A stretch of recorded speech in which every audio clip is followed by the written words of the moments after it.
अभंग ऐकले, पण संतांचंच वर्णन करणारे, या अभंगांची निर्मिती करणाऱ्या संतांच्या स्वभावाचं वर्णन करणारे अभंग फार कमी ऐकिवात होते. का? कारण मी म्हणाल, यथार्थ वर्णन करणं वाटतं तेवढं सोपं नाही. वर्णन असं कुणीही कुणाचं करायला गेलं ना तर जमत नाही. वर्णन करायचं झालं तर आता ज्यांनी मृदुंग वाजवावा त्यांनी दुसऱ्या महाराजांचं वर्णन केलं तर यथार्थ ठरेल. ज्यांनी गायन करावं त्यांनी दुसऱ्या गायकाचं वर्णन केलं तर यथार्थ ठरेल. एका कीर्तनकारानं दुसऱ्या कीर्तनकाराचं वर्णन करावं कदाचित यथार्थ ठरेल. वर्णन करावं तर ज्याला त्यातली समज आहे, माहिती आहे, ज्ञान आहे, ती माणसं योग्य वर्णन करतील. पण यदा कदाचित त्यातली माहितीच नाही अशी माणसं जर बोलू लागली तर कदाचित ते कधी कधी आपण म्हणतो ना, जावयाचं वर्णन सासून केलं तर जमतं का? काय मावशो बोला की, जमल? असला जावय कोणला? ही आमची संगमनेरी भाषा. बरं, जेव्हा वर्णन करावं ते यथार्थ ठरावं, मृदुंगावरती पडावी थाप, तसवर झंकार निर्माण व्हावा, एवढा निनाद ते प्रेम विशेषत्वानं. बरीच माणसं येतात कीर्तनाला, पण काय होतं ना, अर्थात आता कृष्णा महाराजांच्या नेहमी संपर्कात असल्यामुळं त्यांची चुलतेही पखवाज वाजवतात हे काय आपल्याला ज्ञात नव्हतं. पण तरी सुद्धा आज त्यांच्या मृदुंग वादनाचा योग आला. पण आम्हाला यातलं फारसं कळत नसलं ना तरी त्यातलं गोडवा ऐकायला फार आवडतो. आणि मी तर म्हणेन माझ्या कीर्तनाचं आज खरंच सार्थक आहे. सगळी माझ्यापेक्षा वयानं ज्ञानानं ज्येष्ठ श्रेष्ठ मंडळी आहेत.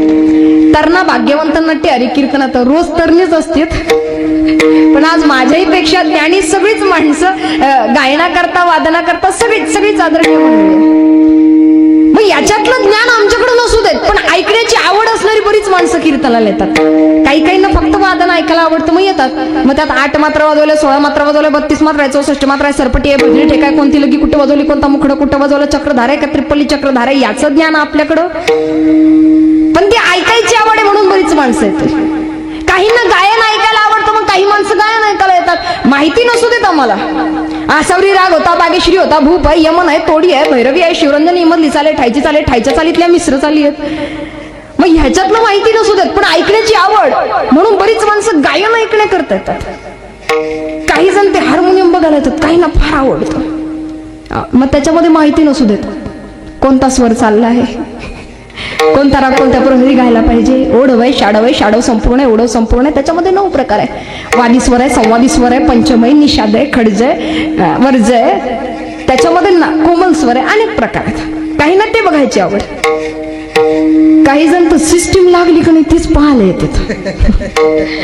हा, म्हणजे गेन दिला, बेस दिला, ट्रबल दिला, इको दिला, डिले दिला, आवाज बराबर यायला, हा ते बघायला येतात माणसं. काही जण कीर्तनकाराला सुद्धा ऐकताना ना वेगवेगळ्या प्रकरण ऐकतात. पूर्वी आमच्या लहानपणी ना कीर्तनकाराच्या नावापुढे पदव्या असल्या ना का मग आम्ही ऐकायला जायचो. ते वेगळं काहीतरी वाटायचं. आमच्या बालपणामध्ये काही तरणी माणसं जास्त कीर्तनकार, हा ती वयाची एका विशिष्ट स्तरापर्यंत असलेली, मग नावापुढच्या पदव्या वाचायला जायच्या. मग विनोदाचार्य आहेत का? बरीच माणसं म्हणतात हा डायलॉग झाले पाहिजे. कीर्तन म्हणजे निव्वळ विनोद नाही. कीर्तनकार कुणी असू देत, कीर्तनकार बोलणारा वक्ता कुणी असू देत आणि कसाही दिसू देत, कधी कुणाच्या दिसण्यावर जाऊ नका, कधी कुणाच्या वयावर जाऊ नका. काय सांगावं, भगवंत कुणाच्या मुखातनं काय वदवून घेईल आणि तू मला आम्हाला दृष्टांत देऊन जाईल सांगता येत नाही. बोलणाऱ्या वक्त्याच्या मुखारविंदातनं एखादं वाक्य असं यावं का ऐकणाऱ्याच्या अंतःकरणावरती कोरलं जावं. बोलणाऱ्या वक्त्याच्या मुखारविंदातनं एखादं वाक्य असंही यावं की नकळत भक्तीची बीज आमच्यामध्ये रोवली जावीत. ऐकताना सुद्धा ना कोणी कसं ऐकावं हा ज्याचा त्याचा प्रश्न. बोलणारानं बोलावं, ऐकणारानं ऐकावं, मात्र ऐकणारानं शब्द न शब्द अंतःकरणात साठवावं. सांगणारे भगवान कृष्ण आहेत, ऐकणारा दुर्योधन आहे. देवा माझी प्रवृत्ती नाही, तुम्ही किती सांगा, ते पालत्या गड्यावर पाणी. त्याचं जो ऐकतो तो अर्जुन बनतो, बाकी सगळीच दुर्योधन ज्यानं त्याचं ऐकलं. मग ही ऐकण्याची क्षमता संत आमच्यामध्ये निर्माण करतात. कारण माणसाची वृत्ती अशी आहे, सहजासहजी जमत नाही. सगळ्यात मोठा उपकार जर कुठला असेल ना तर समोरच्याला ऐकायला शिका. संतांनी आम्हाला भजन कीर्तन नामचिंतन याच्याद्वारे ऐकायला शिकवलं.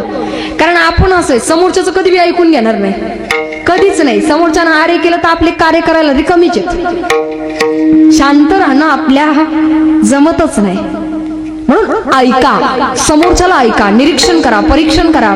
संतांनी भजन कीर्तन ही जेव्हा जेव्हा नामचिंतनाची गोष्ट येते ना, एकांतातलं नामचिंतन लोकांतात घडतं ना, खरं तर हा पोटा पाण्याचा विषय. खरं चिंतन एकांतात. प्रभू श्रीरामचंद्रजींनी डोकावून बघितलं तर हनुमानजी आपल्या नखांनी राम नाम रखडताय दगडांवरती. प्रसंग नेहमीचा ऐकिवातला पण फार गोड वर्णन केलंय की जेव्हा राम नाम रखडतायत अगदी भक्तीनं भावनेनं एकांतामध्ये प्रभू श्रीरामचंद्रजी डोकावून बघतात आणि डोकावून बघितल्यानंतर मनात विचार आला आपणही रामसेतू बांधणी करता म्हणून दगड पाण्यामध्ये टाकावीत. दगड उचलला, समुद्राच्या पाण्यात टाकला, बुडाला. दुसरा टाकला, बुडाला. तिसरा त्याही पेक्षा छोटा घेऊन बघितला, तोही बुडाला. अचानक लक्षात आलं हे काय आपल्याच्यानं होणं नाही. म्हणून माघारी जाण्याकरता फिरावं तो पाठीमागे हनुमानजी हात जोडून उभे. ते म्हणाले तुम्ही कधी आलात? हनुमानजी बोलले मी पहिल्याच दगडाला आलो. पहिल्या दगडाला आला तर सांगा माझ्या नावाची दगड तरतात, मग माझ्या हातचा दगड का तरत नाही? प्रसंग नेहमीचा ऐकिवातला पण उत्तर फार गोड ऐकायला मिळतं. हनुमानजी सांगताय देवा ज्याला देवानच टाकलाय त्याला कोणताच भवसागर तारू शकत. नामचिंतनाची ताकद सुद्धा आहे. भगवंतामध्ये जेवढी नाही तेवढी नामचिंतनातही ताकद आहे. पण केव्हा? जेव्हा ते भक्तीनं भावनेनं एकांतामध्ये तेवढ्या प्रकर्षानं होईल तेव्हा. हा क्लास आहे, हा क्लास आहे, ही शाळा आहे. इथं शिकून जायचं असतं. वर्षातनं एकदा दोनदा ही शाळा भरते. इथं शिकून गेलेला घरी अभ्यास करायचा असतो आणि अभ्यासानं आपल्यामध्ये ते गुण उतरवले जातात. याच्याकरता संत आधी आम्हाला ऐकायला शिकवतात. ऐका, श्रवण करा. म्हणून नवविधा भक्तींमध्ये सुद्धा ना श्रवण प्रथम क्रमांकावरती आहे. विठ्ठल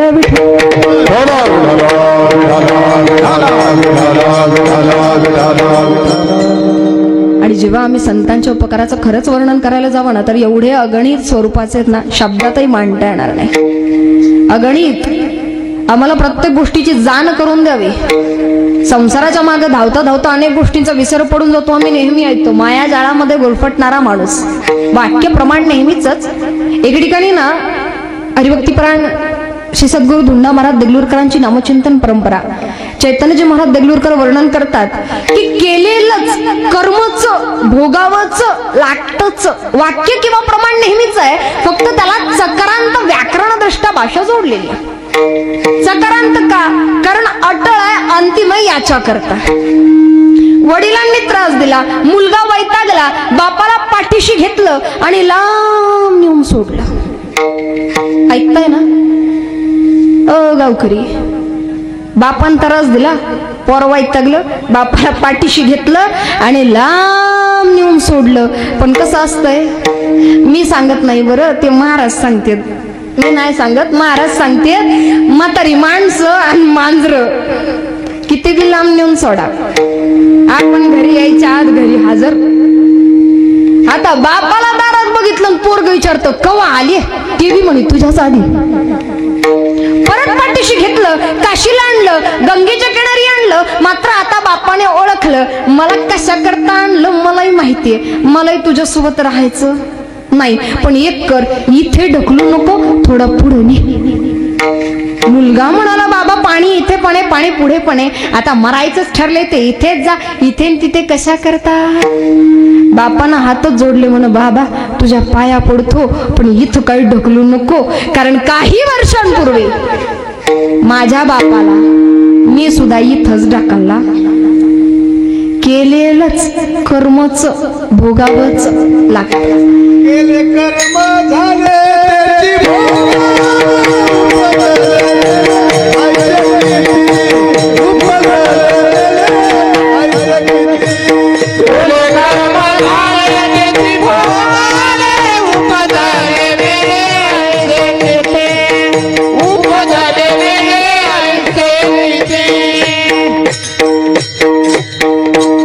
केले कर्म झाले वाक्य नेहमी ऐकतो आम्ही. पण काय होतं ना कधी कधी अतिपरिचयात अवाज्ञा कोणीतरी मला म्हणावं की तुला तुझ्या कर्माचं फळ नक्की मिळेल, तर ते किमान आशीर्वादासाठीच असावं, किमान आशीर्वादासाठी असावं. कारण माणसाची ना धारणा झालेली आहे आपलं कधी चांगलं होऊ शकत नाही. आपण जर दुसऱ्याचं वाईट केलं ना, आपला वाईटावरती पगडा फार झालेला आहे. आपला ठाम विश्वास आहे, वाईट गोष्टींवरती एवढा विश्वास आहे. मी जर तुम्हाला सांगितलं ताई मला भूत दिसलं, विश्वास ठेवतात ना, अय बाय हो, मी जर सांगितलं भूत दिसलं, बाया म्हणते बाई दिसला असं ग, तिथं बाळातीन गेली होती, तिथं सवाशी.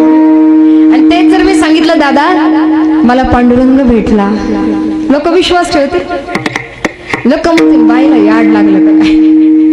वाईटावरती प्रचंड विश्वास आहे, चटकन विश्वास बसतो, तसं चांगल्यावरती नाही बसत आमचा. काय होतं ना, या संसारामध्ये मायाजाळामध्ये गुरफटल्यानंतर कर्माच्या मागे धावता धावता ते कर्म चांगलं आहे की वाईट आहे याची शाश्वती आमच्याकडनं राहत नाही. पण बऱ्याचदा निरपेक्ष वृत्तीनं केलेली कर्मच कामी येतात. आणि निरपेक्ष भावनेनं चालता यावं याच्याकरता संत वेळोवेळी मार्गदर्शन करतात. कधी श्री ज्ञानेश्वरी टीकेनं असेल, पण काय आहे कधी कधी आम्हाला 65 ओव्यांद्वारे कळून जातं आणि कधी कधी 9000 ओव्या मिळून सुद्धा लक्षात येत नाही. कोणाला कसं समजेल, कोणाला कसं समजेल याची शाश्वती नाही. म्हणून सोपं नामचिंतन आपल्यापर्यंत आलं आणि हे सोपं नामचिंतन हरिपाठामध्ये वर्णन येतंय महाराज सविस्तर. आपला वारकरी संप्रदायाचा उघड मंत्र आहे राम कृष्ण हरी. अगदी सोपा सहज साधा अनादि अनंत कालापासून आणि अनादि अनंत कालापासून हरी हरी हरी मंत्र हा शिवाचा म्हणते जे वाचता यावं. शतकोटी रामायणाची निर्मिती झाली, 100 कोटी श्लोकांची रचना झाली आणि भांडणाला सुरुवात झाली. स्वर्गीचे देव भांडतायत, पृथ्वीवरची माणसं भांडतायत, पाताळातले सर्प भांडतायत. तिघांचं भांडण गेलं भगवान शंकरांकडे, महादेवांकडे भांडण यावं. तिघांच्या बाजू ऐकून घेतल्या. आता करायचं काय म्हणून वाटणी करायचं ठरलं. पण वाटणी मात्र साधी नाही, 100 कोटी श्लोकांची वाटणी.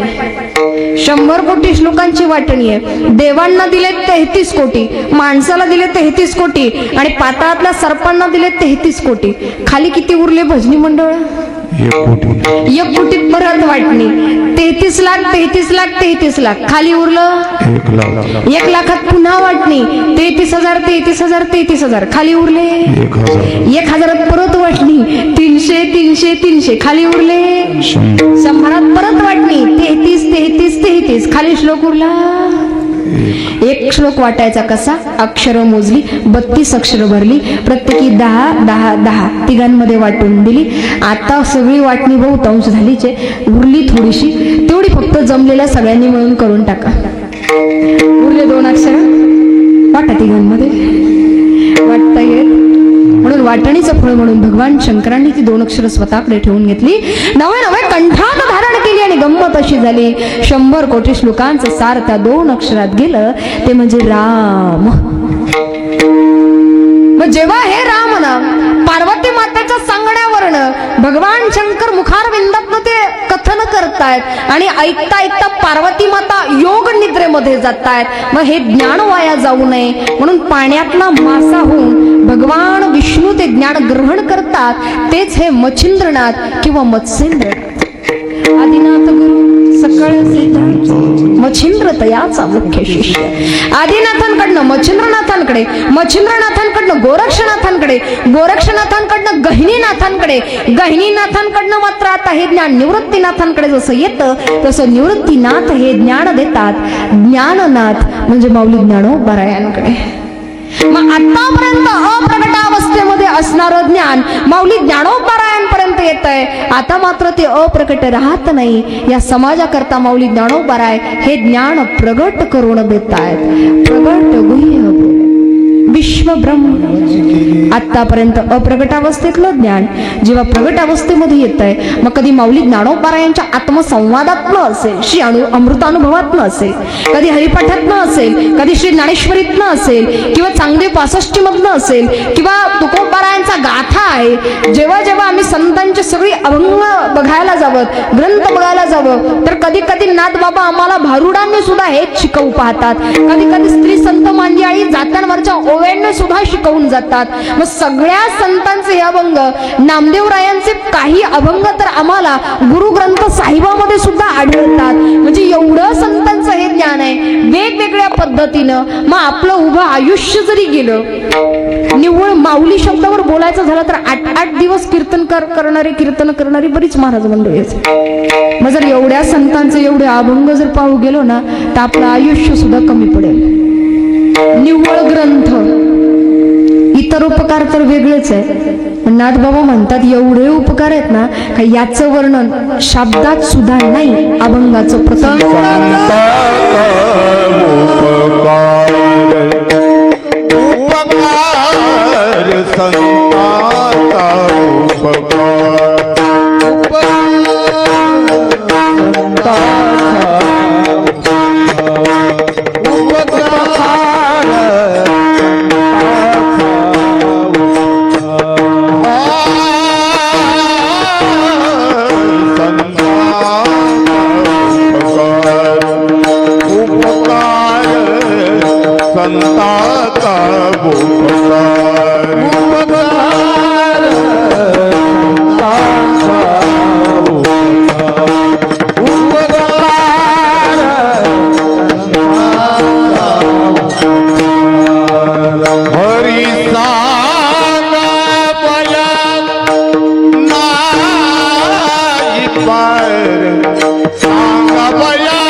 उपकार सांगावया नाही पार. संत असंख्य स्वरूपाचे उपकार करतात ज्याचं वर्णन शब्दात करणंच नाही, पार नाही. आता नाथबाबांनी असं म्हणावं कारण नाथबाबांना सुद्धा माहिती आहे भगवंत सुद्धा ना कधी कधी होतं असं घेसी तेव्हा देसी ऐसा अससी उदार. पण संतांजवळ यावं ना तर कसली अपेक्षा सुद्धा ठेवत नाही, कसलीच नाही. कधीतरी कोणा संतांना काही मागितलंय असं तर ऐकिवत नाही.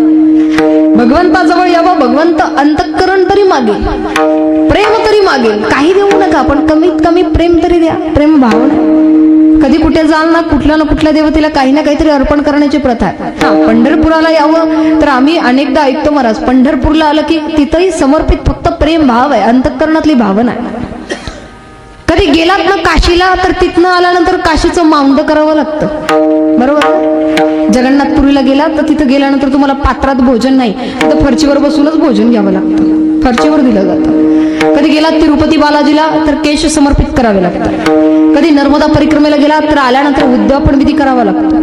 पण कधी ऐकलंय पंढरपूरला जाऊन आलोय आणि आता पंढरपूरच्या सवाशणी जीव घालायच्यात बा. कधी पंढरपूरला पांडुरंगाला कोंबडा द्यायचा आहे, दावत द्यायची, बकरी द्यायची बा, कबूल केले. त्यानं कधी काही मागितलंच नाही, निश्चळ भावनेनं प्रेम करत राहिला. नवे भगवंताला तरी प्रेम मागावं. पण संत तर खर आणि दुष्ट माणसं जे त्रास देतात ना, जे त्रास देतात त्यांचा त्रास सुद्धा सहन करतात. प्रेम नाही मिळत तरी पण चालतंय बाबा, तुझा उद्धारच हो. माऊली ज्ञानोबा प्रसादानामध्ये असं कुठं लिहित नाही का जेवढे खल आहेत, प्रसादानामध्ये कुठं असं वर्णन नाही का जेवढे खल आहेत, दुष्ट आहेत तेवढे मरून जाओ, जळून जाओ. ऐक, त्यांचं दुष्टपणा निघून जाओ. जे खळांची व्यंकटेश. म्हणजे संतांनी ना एवढं निरपेक्ष प्रेम करावं आणि एवढं निरपेक्ष प्रेम ना समाजात माणसाकडनं मिळणं तरी शक्य नाही. एक नक्की सांगेन, तुम्ही लोकांकरताना किती करा कधीतरी तुम्हाला ऐकायला मिळतं. तुम्ही समाजात लोकांसाठी करा, घरच्यांसाठी करा, नातेवाईकांसाठी करा, कधीतरी तुम्हाला ऐकिवात येतं. ज्यांच्यासाठी तुम्ही केलंय ना ती माणसं तुम्हाला म्हणतात काय केलं माझ्यासाठी, केलं तो उपकार केला का, मी सांगितलं होतं करायला. म्हणतात हे वाक्य तर रेग्युलर मी सांगितलं होतं करायला, तुम्हाला वाटलं तुम्ही केलं. समाजात जगताना ना कर्तव्य भावनेनं सगळ्यांसाठी करा, पण जगाच्या प्रेमात पडाल तर डिप्रेशन मध्ये जाल, देवाच्या प्रेमात पडा सगळ्या डिप्रेशन मधून बाहेर याल. त्याच्यावरती निरपेक्ष भावनेनं प्रेम करावं. पण माया आम्हाला सोडत नाही, संसार सोडत नाही. एके ठिकाणी महाराज वर्णन करतात, हरिभक्तीपरायण आदरणीय रामायणाचार्य रामरावजी महाराज ढोक बाबा मानस कन्या मांडतात. बाबांच्या सानिध्यात गेलो की खूप काही छान ऐकायला मिळतं. बाबा फार वर्णन गोड करतात की माणसं ना आता पहिल्यासारखी नाही, समर्पण प्रेमातही नाही आणि भगवंताच्या भक्तीतही नाही. देवापुढे गेली की माणसं पहिले लोटांगण घ्यायची, आताची उभ्यानं देव पाहतात, हाय का मंदिर लागलंय चला बाहेर. पूर्वीसारखी लोटांगण नाही. कपड्याला डाग लागतील याला घाबरतात. कपड्याला डाग असलेच ना चालतात, चारित्र्याला डाग असता कामा नये, खरा परमार्थ आहे. नर कपड़न को डरत है, नर कपड़न को डरत है, लेकिन नरक पडन को डरत ना. नरकात पडायला मात्र घाबरायची नाही. याच्यावरतीच एक वाक्य फार सुंदर आहे ना, हरिभक्तीपरायण आदरणीय शांतीब्रह्म वारकरी संप्रदाय भूषण शांतीब्रह्म मारुती बाबा पुरेकर वापरतात. तुमचा परमार्थ किती उंचीचा असू देत, बाबा फार गोड सांगतात, बेट्या हो तुमचा परमार्थ किती उंचीचा असू देत, पण समोरच्या पुरुषाकडे समोरच्या स्त्रीकडे बघितल्यानंतर तुमच्या मनात जर वाईट भावना उत्पन्न होत असेल तर परमार्थ लाख ताकदीचा असू देत, उपयोग होत नाही. देव जोपर्यंत निरपेक्ष वृत्ती समर्पण ही निश्चल भावना आम्हाला करता येत नाही, जी आम्हाला तरी जमणं शक्य नाही, म्हणून संतांचा आधार घ्यायचा. जे आम्हाला येत नाही त्याच्याकरता संत आहेत, मार्गदर्शन करण्याकरता संत आहेत. माया इतकी गुरफटून घेते संसाराच्या. रेल्वेच्या डब्यामध्ये तरुणी बसली, हातात मोठीशी बॅग आहे आणि हातातली बॅग, आता मात्र दोघी तरुण बसलेत, दोघांकडे लक्ष दिलं नाही, फक्त सांगितलं बॅगेवरती लक्ष ठेवा, मी जाऊन आले म्हणा, म्हणजे रेल्वेच्या डब्यातनं उतरावं ते उतरली, परत आलीच नाही. आता मात्र दोघा तरुणांमध्ये वाद उत्पन्न झाला. हा म्हणायचा बॅग माझी, तो म्हणायचा बॅग माझी, बॅग नक्की कोणाची. भांडणाला भांडणं वाढत गेली, गर्दी वाढत होती. हवालदार साहेब आले, हवालदार साहेबांनी विचारलं, म्हणे का रे बॅग कोणाची, हे म्हटलं साहेब माझी, ते म्हटलं साहेब माझी. भांडणं आणखी वाढत चालली. आणलं पोलीस स्टेशनला, पोलीस स्टेशनला आणलं. साहेब विचारतात, का रे बॅग कोणाची, हा म्हटला माझी, तो म्हटला माझी. आणा चावी. चावी कुठे आहे, गावकरी होते ना तुम्ही पहिल्यापासून, चावी कुठे, बॅग तो गच्ची नाही, चावी येईल कुठून. ते म्हटले साहेब भांडणामध्ये हरवली, हरवू देत, बॅगेचं कुलूप तोडू, पण आधी सांगा बॅगेत नक्की काय आहे, ज्याची असेल तो सांगेल. आता एकानं तर तरुणीला अनुसरून 4-2 कपड्याला त्यांचं वर्णन केलं, दुसऱ्यानं लेकराच्या कपड्या सकट वर्णन केलं, बॅगेचं कुलूप तोडलं, आतमध्ये निघाला लहान बालकाचा मृतदेह. सांगा आता बॅग कोणाची, पाथरी बॅग कोणाची. जो म्हणाल माझी त्याला दुःख प्राप्ती. ज्याच्या मुखात नाम आहे एवढा हक्क असावा आमचा अंतावरती, या श्वासांची माळ तुटावी या मंचावरती. भगवंताचं नामचिंतन मुखारविंदामध्ये असताना मरण यावं. हरिभक्तीपरायण आदरणीय ताजुद्दीन महाराज शेख, जाती धर्मा पलीकडे जाऊन देवाचं नाम मुखात असताना मरण यावं, याच्यासारखं गोड मरण तरी काय असं. भगवंताजवळ एकच मागणं, देवा उभ्या जन्मात काही मिळो अगर न मिळो, पण तुझं नाम मुखात असताना मरण मात्र मिळो. समाजामध्ये वागताना जगताना धर्माच्या अनेक व्याख्या आहेत, आपल्याला तिकडे जायचंच नाही, आपल्याला तिकडे जायचं नाही. पण एक मात्र नक्की सांगायचंय, वारकरी संप्रदायात यावं ना, संत मानतच नाही बाबा, कोणी याला तरी यारे लागे, कोणी असू देत, किंवा याती कुळाचा धर्माचा विचार कुठंच नाही, कधीच नाही. खऱ्या अर्थानं नरदुर्ग ज्याला जिंकडं जमतं ना, त्याला स्वतंत्र राज्य स्थापित करता येतं. स्वतंत्र राज्य स्थापित करता येतं जेव्हा हे नरदुर्ग जिंकता येतात. ते कोण्या जातीचे असू देत, जिंकणं जमलं पाहिजे. दक्षिण दिग्विजयाकरता कर्नाटक प्रांतामध्ये यावं आणि दरबारे आम मध्ये चर्चेला रंगत आली, चर्चेला उधाण आलं. तत्कालीन कर्नाटक प्रांतीचा राजा आणि या हिंदवी स्वराज्याचे संस्थापक छत्रपती शिवाजी महाराज चर्चेला उधाण आलं, चर्चेला रंगत आली. आणि तितक्यात कर्नाटकीच्या राजाला विचारावं की राजन हमने सुना है कि आज आपके पास सब कुछ है. स्वतंत्र राज्य निर्माण केलं, पोर्तुगीज, डच, इंग्रज, निजामशाही, आदिलशाही सगळ्यांवरती वचक बसवलात. पण मला सांगा, आपने सब कुछ तो हासिल कर लिया, आपके पास आज सब कुछ है, लेकिन आपके पास हाथी क्यों नहीं? हत्ती का नाही तुमच्याकडं? तुमच्याकडं सगळे घोडे आहेत, सगळं वैभव आहे, सगळी अश्व आहेत, गाढवं सुद्धा आपल्याकडे होती. बरं, गाढवं सुद्धा कामाची असतात. बरीच जण म्हणतात आमचं पोरगं काय कामाचं नाही, नुसतं गाढवा आणि बसते. गाढवाला सुद्धा किंमत आहे. आपणच आपल्या माणसांना डॉमिनेट करत राहिलं ना तर ती कधीच उजरत नाहीत. आपण नावं ठेवलं की समाज नावं ठेवतो, एवढं लक्षात राहू देत. गाढवं सुद्धा पूर्वीच्या काळी कामाला यायची. जेव्हा मावळेत ना, मावळे एखाद्या गडाचा रस्ता शोधायचा ना सोपा, तर गाढवांना मोकळं सोडायची आणि त्याच्या मागं जायची. कारण गाढवं असे येतात, काम सोपं, कटाळाला येतो, लय लांबून जायचं ना, सोपं मार्ग सापडायचा. म्हणून ती सोपा मार्ग सापडायला कामी यायची. गाढवं सुद्धा महत्वाची होती. ती नुसती ओजी व्हायला नाही, ती हुशार आहे, फक्त वापर करत नाही वेळच्या वेळेला, म्हणून जरा तोटा होतो. आणि जेव्हा महाराजांनी उत्तर द्यायला सुरुवात करावी, उत्तर तरी काय द्यावं? आपल्या डोंगरदऱ्याचा भाग आता खरं बघायला गेलं तेवढं राहिलंच कुठे, सिमेंटाची जंगलं उभी राहिलीत. पण कधी आलात संगमनेरला, अकोलेला, आमच्या भागात, तर या टेमगिरीगड आहे आमच्यापासून 10-15 किलोमीटर. शहागड त्याला इतिहासात नाव आहे. त्या शहागडावरती ना छत्रपती शिवाजी महाराजांचा जन्म व्हायचा. म्हणजे एकंदर कालखंड त्या पुणे संगमनेर परिसरातला, पण इतिहासातल्या काही घटनांमुळे तो जन्म जरा पुढे शिवनेरी किल्ल्यावरती गेला.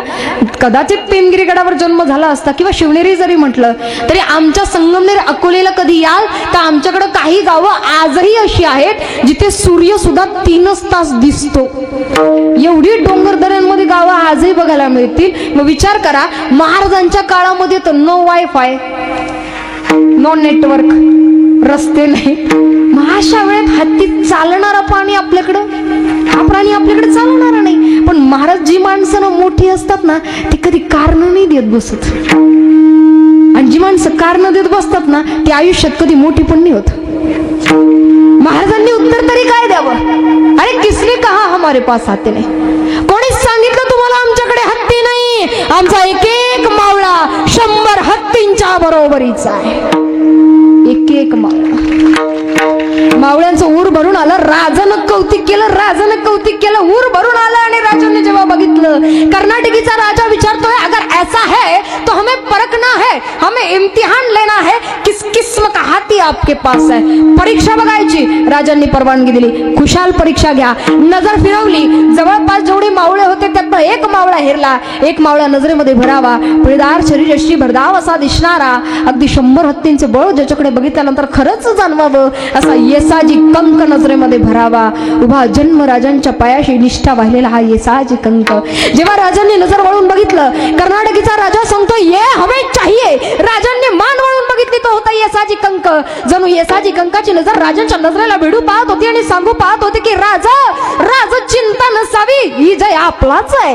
दिवस ठरला. गावागावामध्ये दवंडी पिटवल्या गेली. ज्यांना कुणाला हत्तीची माणसाची झुंज बघायची असेल त्यांनी ठरलेल्या ठिकाणी या. ठिकाणही ठरलं. गावाच्या बाहेर उंच अशी गोळाकार आसन व्यवस्था निर्माण केली गेली. आसन व्यवस्थेवरती गावाच्या गावा माणसं लुटू लागली. ही हत्तीची माणसाची झुंज कशी असते ते बघण्याकरता. आता मात्र रणांगणामध्ये हातात तलवार घेऊन उभा आहे तो येसाजी कंक. समोरून एका मधोन्मत्त हत्तीला ओढत आणलं जात आहे. 100 हपशी एकाच वेळेला ओढत आणतायत. इतिहासामध्ये वर्णन येतं, एक हपशी म्हणजे अत्यंत क्रूर आणि पराक्रमी. एक हपशी म्हणजे अत्यंत क्रूर आणि पराक्रमी. तिथे 100 हत्तींचं बळ ज्यांच्या ठिकाणी असावं, एवढा मधोन्मत्त हत्ती की ज्या हपशींना आवरत सुद्धा नाही. एक झटका दिला, 100च्या 100 हपशी मागच्या मागं पळायला लागले. आता मात्र रणांगणामध्ये तलवार घेऊन येसाजी उभा आहे. रणांगणामध्ये तलवार घेऊन येसाजी उभा आहे आणि आता मात्र हत्तीने सावध हेरलं. हत्ती धावत धावत धावत धावत धावत धावत धावत पुढ्यात येतोय. येसाजी तिथेच उभा. हत्ती धावत धावत धावत पुढ्यात आला. येसाजी तिथेच उभा.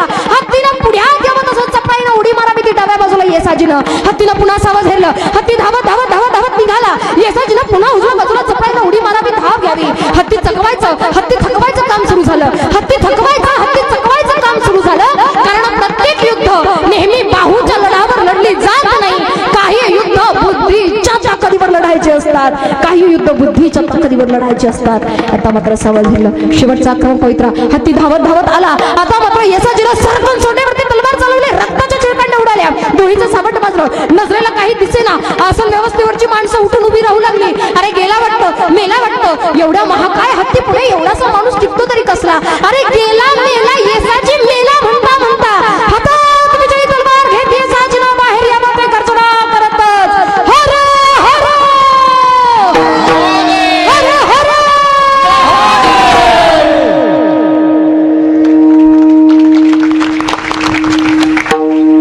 कसं आहे, खरी जिंकण्याची मजा तेव्हाच आहे जेव्हा लोक आपल्या हरण्याची वाट बघतात.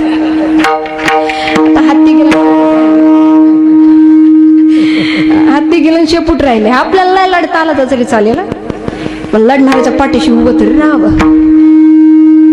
काय एखादी गोष्ट जोपर्यंत प्राप्त होत नाही ना तोपर्यंत काही वाटत नाही, पण प्राप्त झाली की मग मोल वाटू लागतं.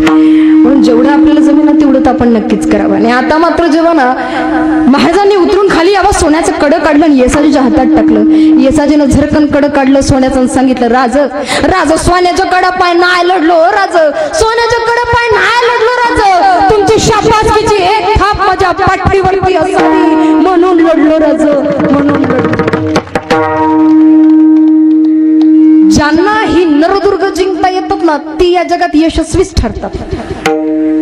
केलं ना संतांनी, माणसं जिंकली. विसोबा काकांना त्रास दिला पण चरणाशी माफ केलंच ना. ज्याला माणसं जिंकणं जमतं ना त्याला या जगात काहीच अशक्य नाही. लोक म्हणतात बाई आपल्याला नाही जमायचं, ते उगा माळी घालान समोर आलं का मग. विषय अशी गोष्ट आहेत ना, विषय विकार हे समोर नाही तोपर्यंत काही नाही वाटत. हिमालयात जाऊन तपश्चर्या करणं सोपं आहे, पण संसारात राहून ज्याला विरक्त राहता आलं ना त्यानंच खरा पारमार्थ केला. विषय समोर असताना त्यापासून अलिप्त राहणं फार अवघड आहे. आणि हे ज्याला जमतं त्यांना संत म्हणावं. आणि हे संत दयावृत्तीचे, कुणावर रागवत नाही, कुणी किती बी तरच द्या, प्रत्येकाला समजून घेतात. इथं जावं ना वेगवेगळ्या पद्धतीची माणसं आहे. आता कोण कधी कुठं कसं भेटल ती बी सांगता येत नाही बा. कोण काय करल, कुणाच्या घरी आपला इथला मुद्दा नाही बरं, कुठला कोणाचाच नाही. आपलं एक सहज कधी कुणाच्या इथं जावं, कोण आम्हाला काय सांगल, कोण काय सांगल. आता कीर्तनकाराचं बहुतांशचा लक्षात राहत नाही, त्याच्यात नावं ठेवायचं लक्षात ठेवायचं आवड असतं. आणि त्याच्यात आणखी काही गोष्टी सांगायला गेलं का मग ती आहे ती विसरल्या जातो. नावं कीर्तन आम्ही 2 तास सोडून 4 तास करू, म्हणजे नावं लक्षात ठेवायची झाली का थोडी अवघड होते. त्याच्यात कधी कधी काही माणसं आम्हाला वेगवेगळ्या गोष्टींबद्दल सांगू पाहतात, गावात, आजूबाजूच्या भागात, घरात. खरं सांगू का, कीर्तना करता यावं ना, नामचिंतनाची ताकद एवढी ना का त्याच्या पुढे कुठलीच ताकद महत्वाची वाटत नाही. आता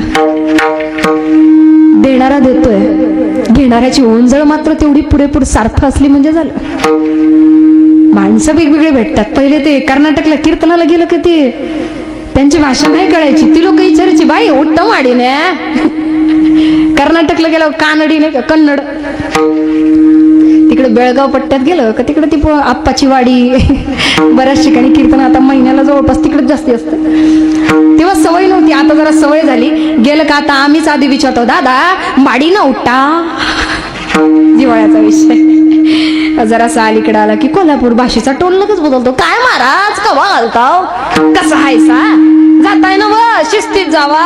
किंवा मग आदमापूर श्री संत बाळूमामा देवस्थान, करशीला सेवा तर खाशीला मेवा. बाळूमामा म्हणतात, जो म्हणाल हाय त्याला मी हाय, आणि जो म्हणाल नाही त्याला मी नाही.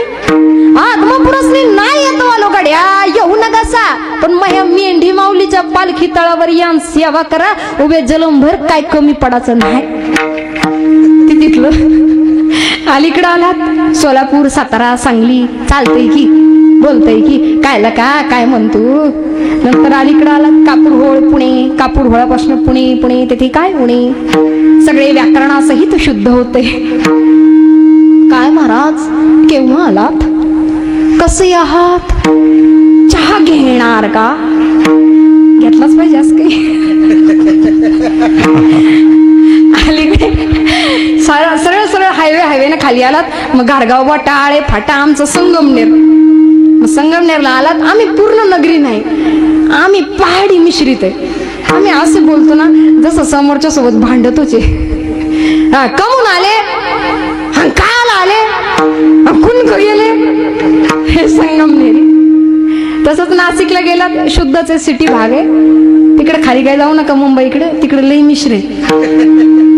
मैं पाणी भरने को आया था पर मेरे को पाणी मिळाच नाही तर मग आगरी कोकणी मालवणी तुका सांगतो वांगडा राहूचा आता याचा नाही तर माझ्या घोवाक सांगताला येतात.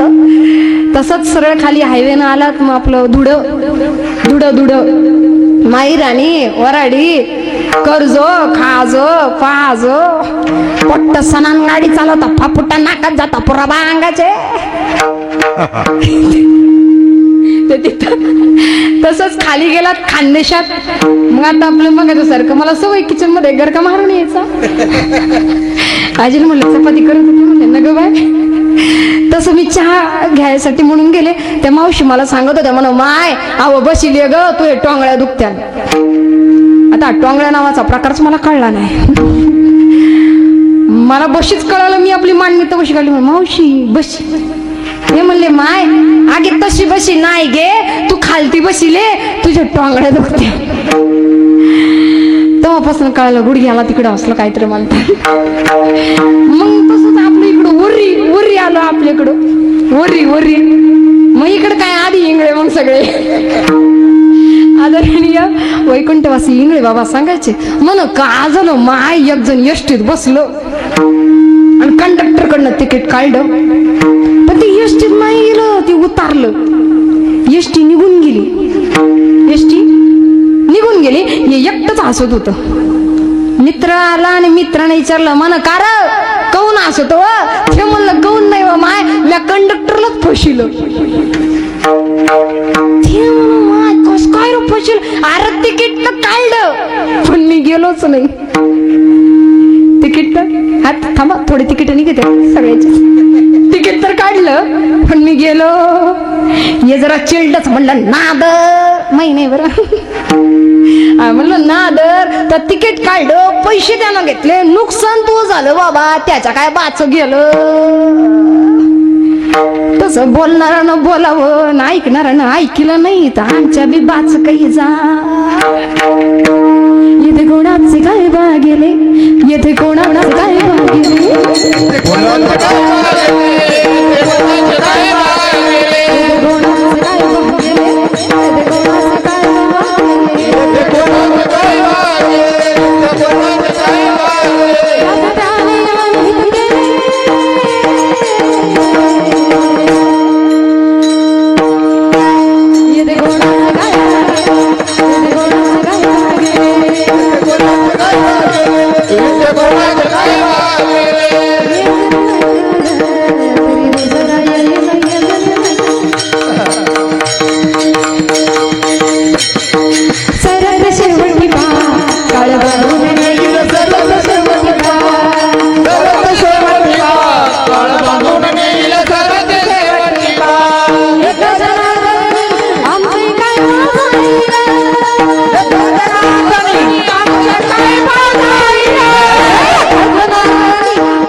दुसरा कोणतरी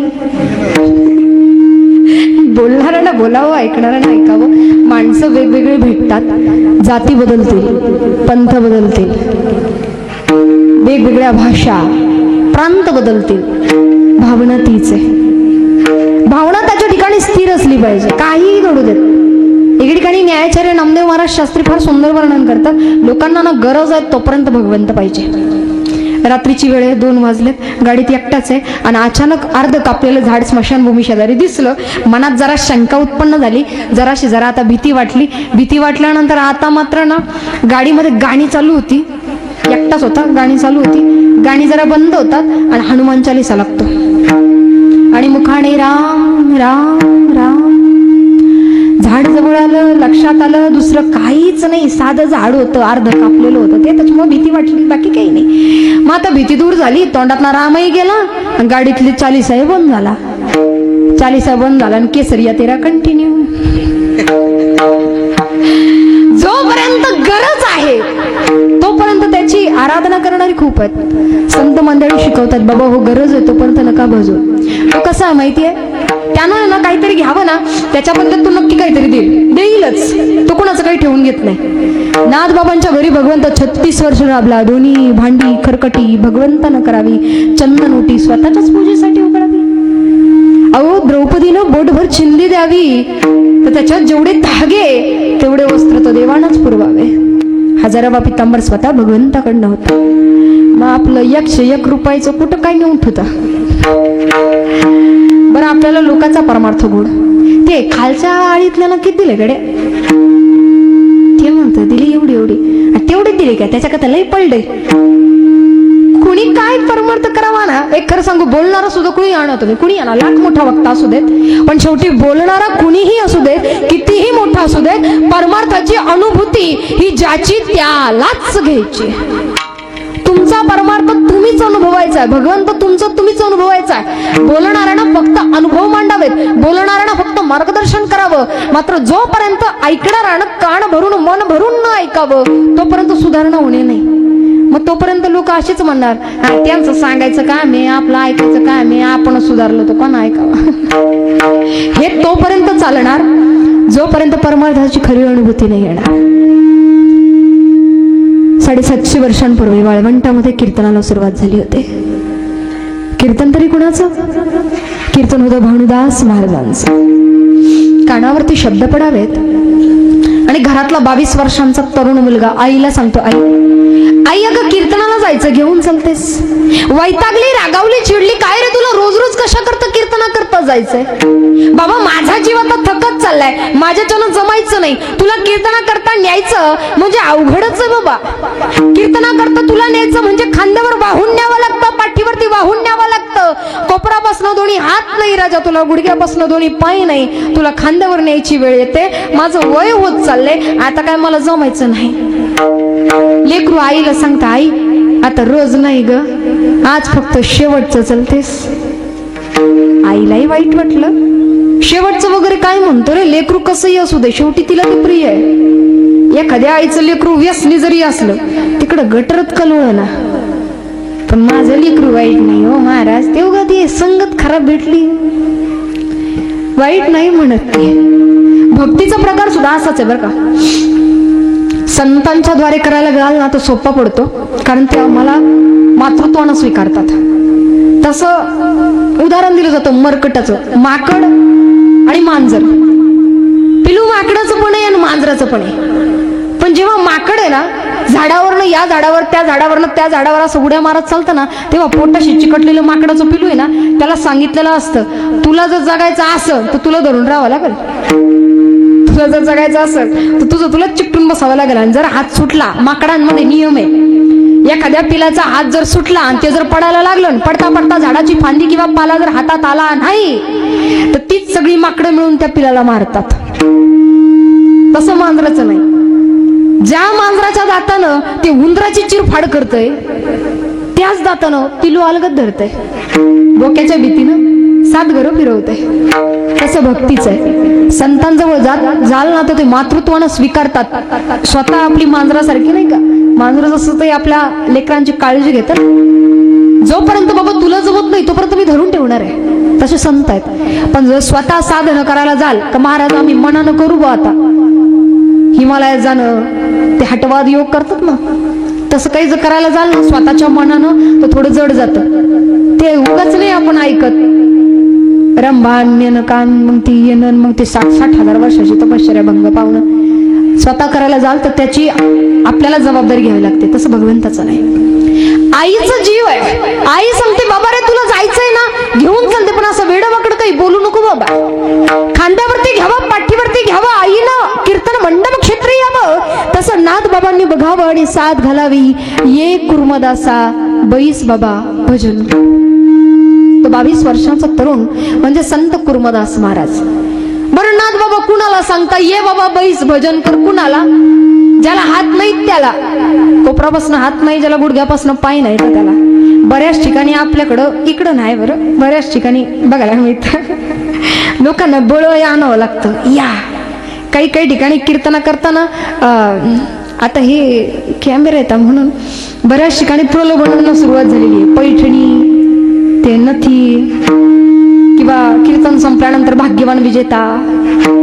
लोकांना येण्याकरता कधी कधी ना बोलवण्याकरता अशा गोष्टी कराव्या लागतात. पण खरं सांगू, ज्याला खरंच भक्ती ना, तो कुठेही जातो आणि कसाही जातो, तो गेल्याशिवाय राहतच नाही. तीव्र ओढ असली ना की सगळं घडतं. 60-60, 50-50 किलोमीटर, 100 किलोमीटर माणसं कीर्तन ऐकायला येतात. काय भक्ती असू दे. हात नाही कोपरापासनं, पाय नाही गुडघ्यापासनं. नाथबाबांना माहितीये ज्याच्या अंतरंगात भक्ती आहे तो येणारच. ये बाबा बैस भजन कर. रात्रीच्या प्रसंगाला कीर्तन सांगता संपन्नता झाली. जो तो घरी जाऊ लागला. पण झालं असं, नाथबाबांनी बघितलं कुर्मदास महाराज काही घरी जात नाही. जवळ यावं आणि कुर्मदास महाराजांच्या डोक्यावरनं मायेनं प्रेमानं हात फिरवावा. आणि नाथबाबा विचारतायत, का रे बाबा घरी नाही का जायचंय? कुर्मदास महाराज म्हणतात, महाराज नाही जायचं. अरे मग जाणार कुठे? म्हणून तुम्ही कुठे निघालात? आम्ही तर चाललो पंढरपूरला, पंढरीश पांडुरंग परमात्माला भेटण्याकरता. कुर्मदास महाराज विचारतात, महाराज मी येऊ? नाथबाबा हसतात, अरे वेड्या तुला यायचं? अरे वारीला जायचं म्हणजे सोपं नाही राजा. वारीला जायचं म्हणजे सोपं? इकडनं उजी न्यायची नसतात आणि तिकडनं पण आणायची नसतात.